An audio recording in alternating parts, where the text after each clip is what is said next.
पिता अपने बेटे के लिए क्या कुछ नहीं करता है। जन्म देने के साथ ही उसका पालन पोषण, शिक्षित करने और उसके बाद अन्य जिम्मेदारियों का सिलसिला ताउम्र चलता रहता है। इसलिए ही पिता को आकाश की तरह माना गया है। बेटे के लिए कुर्बान होने वाले संघर्षशील पिताओं की कई कहानियां हैं। कुछ बेटे अपने पिता के लिए हर तरह से तैयार रहते हैं और वहीं कुछ इस रिश्ते की गहराइयां नहीं समझ पाते हैं।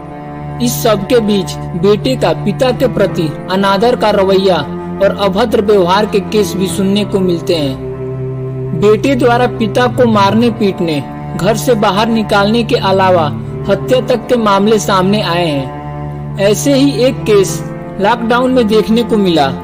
जब उस पिता की कहानी को सुना तो दिल टूट गया और एक बार फिर कलयुग में खून के रिश्ते की कड़वी सच दिखी।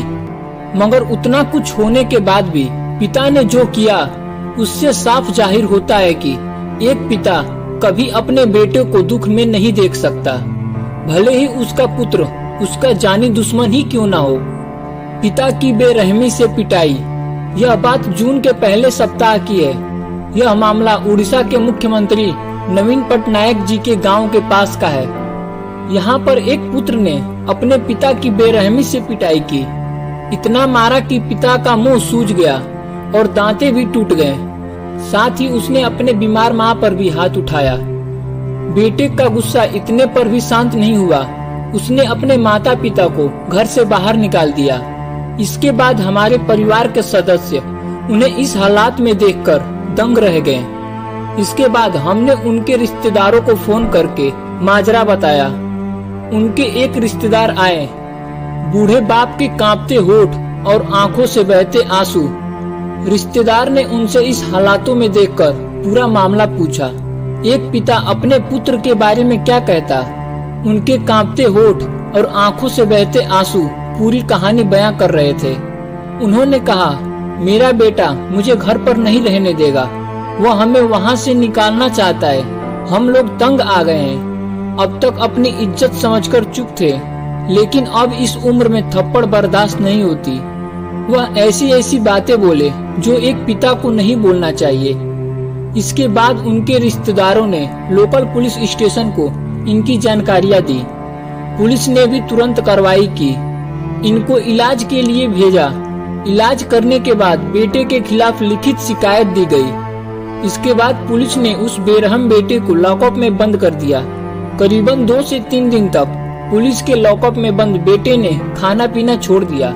पुलिस भी कहां मान मुन्नवल करने वाली थी, मगर इसकी जानकारियां पुलिस ने उसके पिता को दी कि आपका लड़का कुछ खा नहीं रहा है, ऐसे तो बीमार पड़ जाएगा। यह खबर मिलते ही पिता खुद को रोक नहीं पाए। वह हमारे घर पर खाना लेकर पहुँचे। हमारे परिवार के लोग इस बात को सुनकर थोड़े उखड़ गए, मगर वह बोले, बाबू गुस्सा करने से क्या होगा। उसने जो किया उसकी सजा 2-3 दिन से काट ही रहा है, मगर उसने खाना पीना छोड़ दिया, यह सुनकर कुछ भी खाया नहीं जा रहा है। इसके बाद बूढ़े माँ बाप की आंखों से आंसू गिरने लगे और वह रोते हुए बोले, मैं थाने नहीं जाऊंगा, कैसे देख पाऊंगा उसे, और वह भी मुझे देखकर गुस्सा हो जाएगा। आप लोग ये खाना उसे पहुंचा दीजिए। उसकी माँ ने उसकी पसंद के अनुसार खाना बना दिया है। इसके बाद उन्होंने खाने का थैला हमारे परिवार के एक सदस्य को थमा दिया। हम लोग खाना लेकर पुलिस स्टेशन चले गए। उस कलयुग बेटे ने खाना खाया, मगर बाप का दिल बेटे को देखे बिना कहाँ मानता। हमने देखा कि वह अभी बेटे को खाना खाते देख रहे हैं, मगर इस बार उनकी आंखों से आंसू की जगह खुशी की चमक दिख रही थी। बेटे की निवाला खिलाने वाला हाथ भला कैसे उनको भूखा पेट सोने देता। यह माजरा देखकर भला कौन सोच में नहीं पड़ जाएगा। इसके बाद पिता ने पुलिस को कहा, मेरे बेटे को छोड़ दे, शायद वह अब सुधर जाएगा। यहाँ भी उन्होंने एक बार फिर पिता होने का धर्म निभाया, मगर क्या उनका लड़का यह बात समझ पाएगा? क्या वह बेटा कभी रिश्ते की अहमियत को समझ पाएगा? इसका जवाब तो आने वाला समय ही देगा। इसीलिए कहते हैं ना कि पिता घर की उस छत की तरह है जो स्वयं तो सभी कठिनाइयां सहता है, लेकिन अपने नीचे सबको सुरक्षित रखता है। आई होप कि आपको ये कहानी आपके दिल को जरूर छुआ होगा। अगर आपको ये कहानी वास्तव में अच्छी लगी तो प्लीज लाइक कर दीजिए और अभी तक आप मेरे चैनल पे नए हैं तो प्लीज चैनल को सब्सक्राइब कर लीजिए।